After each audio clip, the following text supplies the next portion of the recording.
মানুষের কাজ করবেন, মানুষের সাথে কখনো অভদ্র আচরণ করবেন না। হিন্দু হোক, বুদ্ধ হোক, খ্রিস্টান হোক, মানুষকে মানুষের সম্মান দেবেন। কোন রিক্সাওয়ালা সুইপারের সাথে কখনো তুই তুকারি করবেন না।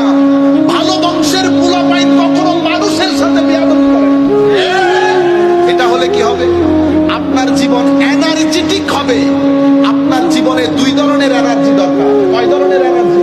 দুই ধরনের। দুনিয়া যদি এখানে থাকেন, এখানে কিছু জিনিস তো আপনার দরকার হবে। টাকা দরকার হবে, খাওয়া দরকার হবে,